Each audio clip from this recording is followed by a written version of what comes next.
जगन्नाथ स्वामी नयन पथगामी भव तुमे। से होउछंती जगतर नाथ जगन्नाथ, जहाँक उद्देश्य आज सारा विश्व ब्रह्मांडर बड़ ठाकुर जगतर नाथ जगन्नाथ एवं बलदेव माँ सुभद्रा एवं सुदर्शन चतुर्धा मूर्ति आज श्रीक्षेत्र धाम श्रीमंदिर बाहरी आज तांकर जन्म वेदी को माँ पाखक जाउछंती एवं माउसी माँ घरे मध्य पोड़पिठा खाइबे। नानादि खेल करी करी करी करी करी से जीवे मानवीय लीला से सब करी करी के आज जीवे। यही मानवीय लीला जो भक्त माने स्वचक्षुरे दर्शन करिवे एवं तांकर रथ दौड़ी छुई पारिबे एवं रथरे गोटे नड़िया भांगी पारिबे, दीपटीए प्रज्वलन करि पारिबे, तांकर पहंडी देखि पारिबे। तांकर जीवन ठू आउ सुलभ जीवन संसार रे कहार को भक्त मानकर नाही। तेणु आज हेउछि प्रभुंकर प्रसिद्ध रथयात्रा, विश्व प्रसिद्ध। खाली आमर ओडिशा नुह उत्कल बोली आमे खाली कहबानी गर्व करवानी, सारा देशरू सारा राज्यरू एवं सारा विश्ववर्षरू आज समस्ते आसबे से जगतर नाथ जगन्नाथ रथ को टिके छुईबे, रथ को टिके टाणिबे एवं रथ दौड़ी रे टिके आग को टाणी नेबे, नड़ियाटीए बाड़ेबे, फूलटीए देबे, तुलसी मालटीए देबे एवं तांको आखि को आखि सहित चक्षु सहित मिसेइबे। नानादि प्रकार आज होउछि तांकर माने खेल। सी आज मानवीय लीलार खेल प्रति वर्ष आषाढ़ मास शुक्ल पक्ष द्वितीया तिथि रे या हुए एवं स्नान वेदी ठारू आरंभ करती प्रभु, पुणी अधर पणारे नीलाद्रि विजय शेष करती। ता भितरे नानादि प्रकार सबू अछि।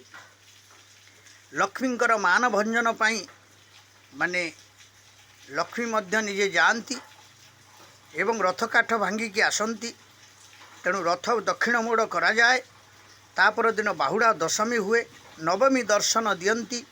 आउ प्रभुंकर स्नान वेदी से जो अणसर घर को जाती सेठू आसिकी मध्य से भक्त मानंकु दर्शन दियंती। तापर पहंडी विजय हुए। पहंडी विजय हो सारा पर प्रभु रथरे आसंती एवं रास्तारे तांकर जो बड़दाण्ड तांकर बड़ भोग सी होउछंती बड़ ठाकुर, तांकर सबु बड़, तांको पाखरे बड़ आउ केही नाहंती।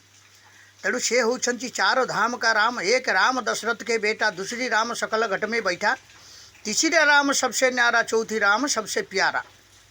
यार माने होउछि समस्तंकर सबु देवता देवता मानंकर ब्रह्म नाही, किंतु जगन्नाथंकर ब्रह्मस्वरूपी से होउछंती नारायण।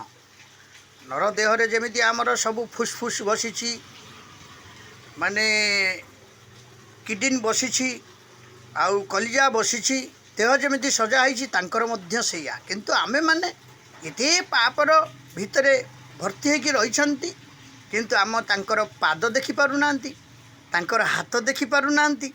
किंतु देखिबा व्यक्ति माने देखिकी आज से सब चिरस्मरणीय हो जाइछंती। तेणु सी आज मानवीय लीला करुछंती। लीला खेलार सागर से होउछंती सप्त सिंहर बल जे होउछंती बलदेव, माँ सुभद्रा होउछंती अग्निशंभुता। माँ सुभद्रा एवं सुदर्शन आपण जानिथिबे से होउछंती प्रभुंकर हस्तर बलय। आज समस्ते आज से लीला करिवे, लीलामय लीला सागर श्रीक्षेत्र धाम रे, जार धाम हेउछि प्रकृत कौन ना श्रीक्षेत्र। श्री अर्थ हेउछि सबुठु श्रीमान कहंतिनी। आपण माने जेबे गोटे भल काम करिथिबे, श्री श्री माने कथार अछि कौन श्रीहीन जो व्यक्ति कुकर्म करिथिबे तांको कहंतिनी एटा श्रीहीन व्यक्तिटा। तेणु से प्रकार तांकर होचन श्री, सी होचंती समस्तंक उपरे माने बड़। तेणु तांको उपरे आउ केही बड़ नांती। से थिले सत्य, तृतीया, द्वापर, କଳି ସବୁ ଯୁଗରେ ସିଏ ହେଉଛନ୍ତି ଅଛନ୍ତି ଏବଂ କଳିଯୁଗରେ ମଧ୍ୟ ରହିଛନ୍ତି। ସିଏ ପାପୀ ସଂହାରଣ କରିବେ, ସିଏ ଭକ୍ତ ଉଦ୍ଧାରଣ କରିବେ, ସିଏ ଗଜ ଉଦ୍ଧାରଣ କରିବେ, ସିଏ ଦାସିଆ ବାଉରୀ ହାତରୁ ନଡ଼ିଆ ନେବେ, ସିଏ ବନ୍ଧୁ ମହାନ୍ତିଙ୍କୁ ଭୋଗ ଥାଳି ଟେକିଦେବେ, ସିଏ ଶ୍ରୀବତ୍ସ ବ୍ରାହ୍ମଣଠୁ ଗୋଇଠା ଖାଇବେ। ତାଙ୍କର ସବୁ ଲୀଳା ନା ଅକ୍ଷୁର୍ଣ୍ଣ ଲୀଳା, ମାନେ ଅବର୍ଣ୍ଣୀୟ ଲୀଳା। ଆମେ ତାକୁ କିଛି ବର୍ଣ୍ଣନା କରିପାରିବାନି ସାଧାରଣ ମନୁଷ୍ୟ ହିସାବରେ। ତେଣୁ ପ୍ରଭୁଙ୍କର ଜଗନ୍ନାଥଙ୍କ ରଥ ହେଉଛି ନନ୍ଦିଘୋଷ, ବଳଦେବଙ୍କର ରଥ ହେଉଛି ତାଳଧ୍ୱଜ ଏବଂ ମା ସୁଭଦ୍ରାଙ୍କର ରଥ ହେଉଛି ଦର୍ପଦଳନ।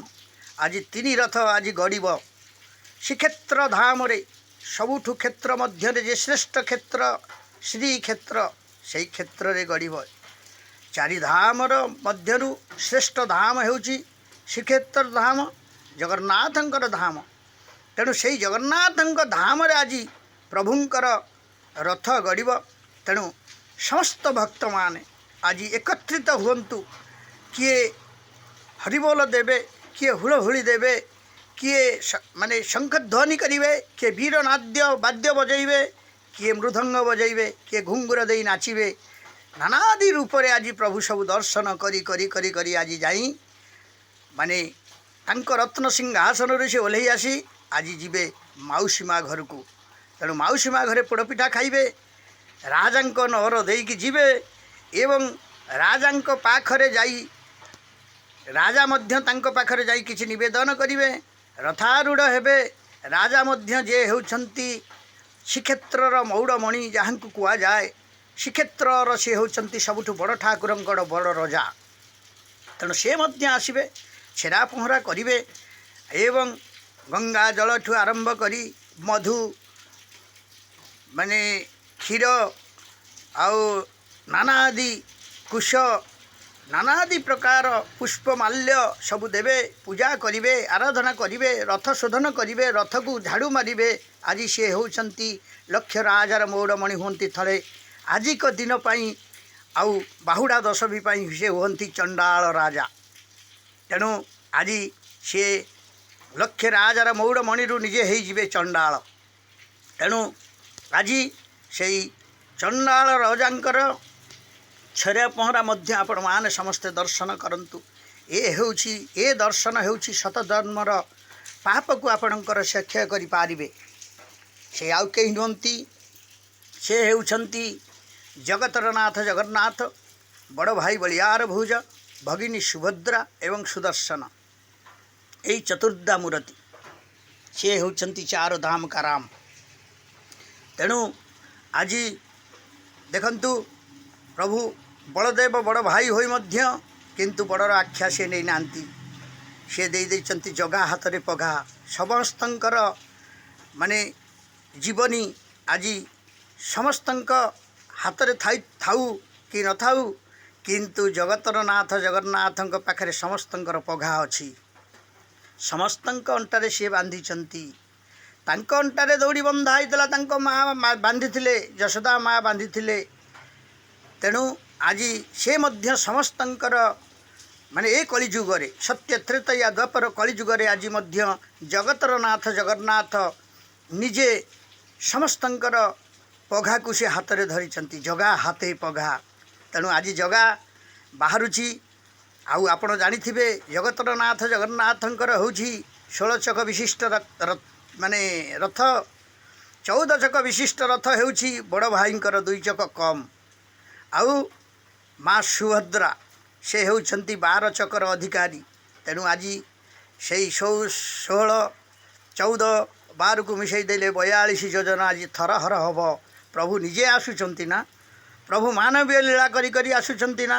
ତେଣୁ ଏ ପ୍ରଭୁଙ୍କର ଏ ମାନବୀୟ ଲୀଳାକୁ ଆମେମାନେ କେମିତି ଦର୍ଶନ କରିବା, କେମିତି ଦେଖିବା, ପ୍ରଭୁଙ୍କୁ ଆମେ କେମିତି ଶାନ୍ତ କରିବା, ପ୍ରଭୁଙ୍କ ପାଖରେ କେମିତି ଆମେ ଶରଣ ପଶିବା, ପ୍ରଭୁଙ୍କ ପାଖରେ ଆମେ କେମିତି କ'ଣ ନୈବେଦ୍ୟ ଦେବା, ପ୍ରଭୁଙ୍କ ପାଖରେ କେମିତି ଆମେ କ'ଣ ନିଜକୁ ଛୋଟ କରିଦେବା।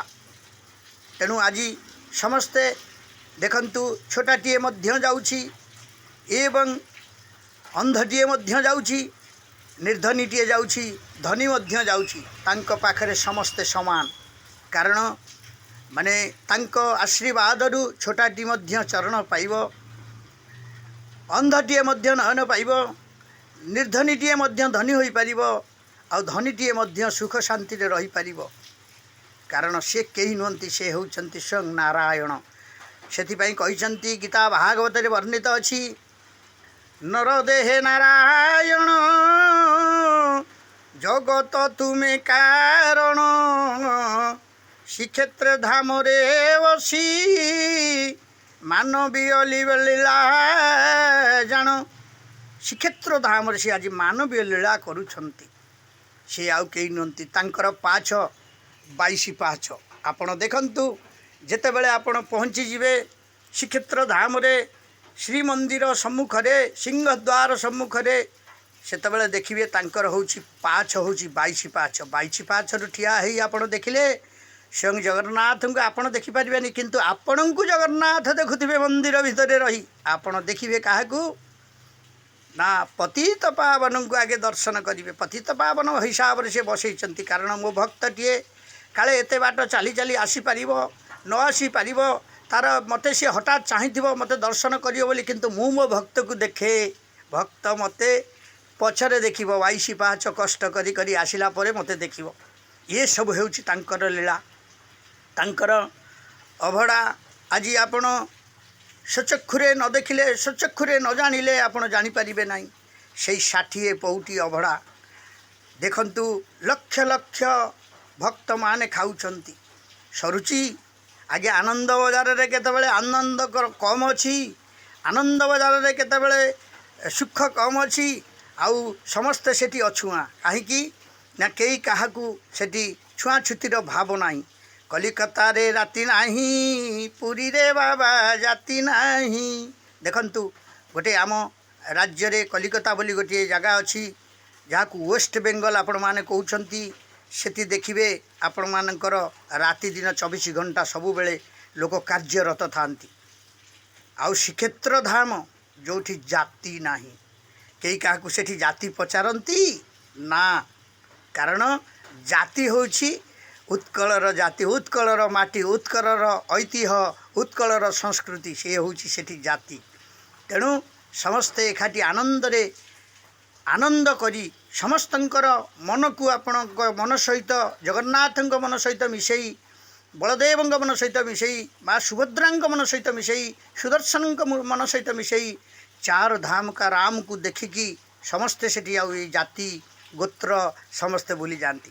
ଆପଣ ଜାଣିଛନ୍ତି ଶ୍ରୀକ୍ଷେତ୍ର ମନ୍ଦିରକୁ ଆପଣ ଯାଇଛନ୍ତି, ଯେ ଶ୍ରୀକ୍ଷେତ୍ର ମନ୍ଦିରରେ ଆପଣଙ୍କୁ କେତେବେଳେ ପଚରା ଯାଇଛି ଯେ ଆପଣଙ୍କର ଜାତି କ'ଣ, ଆପଣଙ୍କର ଗୋତ୍ର କ'ଣ? ନାହିଁ, ସେଠି ଗୋତ୍ର ଜାତି କିଛି ନାହିଁ।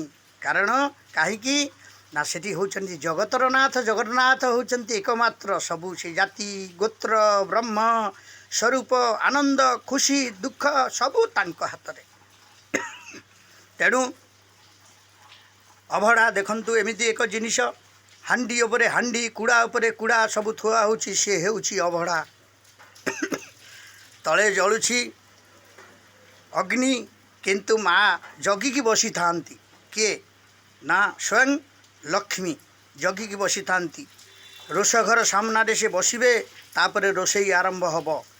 ଆଉ ଦେଖନ୍ତୁ ଥାକ ଥାକ ଥାକ ଥାକ ମହାଥାକ ଲାଗିଥାଏ ସେ ରୋଷଘରେ, କିନ୍ତୁ ଅଗ୍ନି ସଂଯୋଗ ହୁଏ ତଳେ। କିନ୍ତୁ ଦେଖନ୍ତୁ ସେ ଅଭଡ଼ାର ମହାତ୍ମ୍ୟ ଦେଖନ୍ତୁ କେମିତି ହେଇଯାଏ। ଆପଣମାନେ ଦେଖନ୍ତୁ, ଘରେ ସାଧାରଣ ଯେବେ ଶୀଘ୍ର ନ ହେଉଛି ଆପଣ ତାକୁ କ'ଣ କରୁଛନ୍ତି ନା, ଆଜିକାଲି ନାନାଦି ପ୍ରକାର ସବୁ ସୁବିଧା ବାହାରିଲାଣି। ଆପଣମାନଙ୍କ ପାଇଁ ପ୍ରେସର କୁକରରେ ବସାଇ ଦେଉଛନ୍ତି, ସାଙ୍ଗେ ସାଙ୍ଗେ ହେଇଯାଉଛି। କିନ୍ତୁ ତାଙ୍କର ସେଠି ପ୍ରେସର କୁକର କିଛି ଅଛି? ଗଛ ବୃକ୍ଷ, ଓଲଟ ବୃକ୍ଷ। ଓଲଟ ବୃକ୍ଷ ବିଷୟରେ ଆପଣ କ'ଣ ଜାଣିଛନ୍ତି ମୁଁ ଜାଣିବିନି। କାରଣ ଓଲଟ ବୃକ୍ଷେ ଖେଳୁଛି ଲୋଟଣି ପାରା, ସେ ପାରାର ନାହିଁ କିଛି ଅନ୍ୟ ଆସରା। ମନ୍ଦିରରେ ପାରାଟି ଅଛି, କିନ୍ତୁ ତାର ଆଶ୍ରା କିଛି ନାହିଁ। ସିଏ ବି ସେଠି ଟଙ୍କ ତୋରାଣି ପିଉଛି, ଖୁଣ୍ଟି ଖାଉଛି ଏବଂ ନିର୍ମାଲ୍ୟ ଖୁଣ୍ଟି ଖାଉଛି।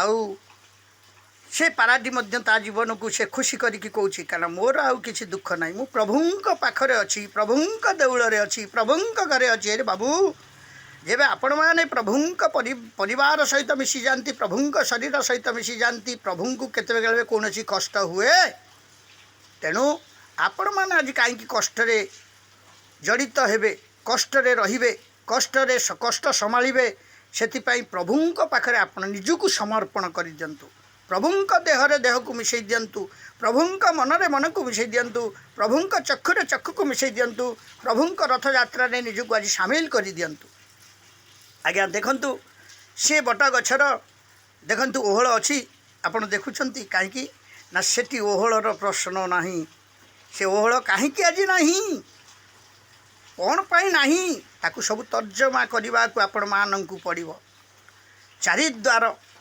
आपण देखंतु गोटे द्वार रे अहल्या पाषाण होइकिथिले सेठी मध्य तांको पई गोटे द्वार होइछि चेमिनी द्वार होइछि प्रभुंकर जेतेबेले जोड़ा आषाढ़ पड़े प्रभु नवकलेवर हुंती तांकर मध्य श्मशान अच्छी से मध्य दाह हुंती मनुष्य प्रकृति रे दाह हुंती तेणु प्रभुंकर कोइली वैकुंठ अच्छी ता भितर सुनाकूप अच्छी कारण सी अलगा कूरे गाधांतिनी कारण तांकु समुद्र दरकार नहीं समुद्र कौन हम समुद्र तो सी होउचंती निजे ज्वाई समुद्र देवंकर सी निजे होउचंती ज्वाई तेणु लक्ष्मींकर होउचंती पिता होउचंती महासमुद्र समुद्र मान देव होउचंती महालक्ष्मींकर निजे पिता तेणु से समुद्र रु गाधंती नहीं तांको पाई स्वतंत्र सुनार कूप अच्छी से 108 जल रे स्नान करती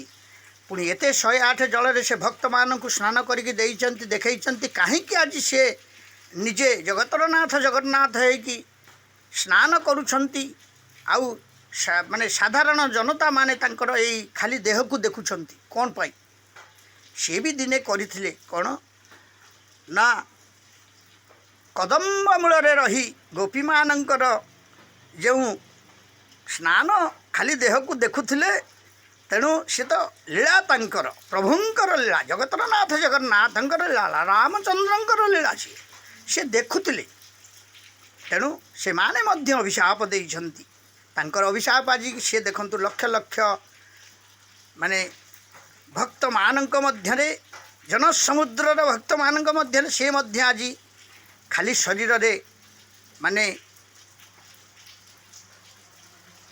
स्नान करुछंती तांकु मध्य लक्ष लक्ष भक्त माने देखुछंती आज पाद नाही काईकि पाद नाही काना गज उदाहरण कथा आपण माने जानिथिबे तेणु सबु प्रकार जिनिष प्रभुंक पाखरे अछंती आउ गोटे जगार देखिथिबे आउ गोटे द्वार अछि से द्वार रे गोटे द्वार रे हाथी जगिछंती गोटे द्वार रे सिंह जगिछंती गोटे द्वार होछि चेमिनी द्वार आउ गोटे होछि स्वर्ग द्वार देखंतु आमर 4 द्वार अछि किंतु पंचम द्वार प्रभुंकर सेठारे रखिछंती से कोन ना जहार नाम होछि पूर्व द्वार पश्चिम द्वार उत्तर द्वार दक्षिण द्वार आउ गोटे द्वार सेठी अछि 5टी द्वार से होछि स्वर्ग द्वार जे कि सेठी स्वर्ग को निजे प्रभु सीढ़ी बांधी थिले जाकि आज आमर कौनसी साधारण व्यक्ति जणिए जेबे मृता हो जाउछि शिवरु शव हो जाउछि तांकु नेकी स्वर्ग द्वार रे दाह करा जाउछि काहेकि से आज नुह 4 जुगरु रहिछि तेणु मंदिर विषय रे मु आपण माननकु कोन कहिबी प्रभुंकर जी मंदिर तैयारी करथिले प्रभु तांकु पचारले जे तुमे एडे बड़ मंदिर करिछ मते प्रतिष्ठा करिवा पाई कहूछ मु सेठे बसिबी निजे रहिबी मो लगे एडे बड़ घर जे करिछ तुमे कौन संसार चाहूछ ना आज्ञा सी कहिथिले कौन ना मो वंश रे केही न रुअंतु उत्तराधिकारी केड़े सुंदर जिनिसटिए आउ आमे यदि प्रभुंक पाखरे देखंतु श्रिया चंडालुनी लक्ष्मी माँ को सबु किछि मागिथला लक्ष्मी माँ कहले मु सबु दबार अधिकार मो पाखरे अछि किंतु तते मु देई परिबिनी जीवन तू सारा जीवन जो बंचिक रहिबु तार अधिकार मोर दबार सामर्थ्य नाही।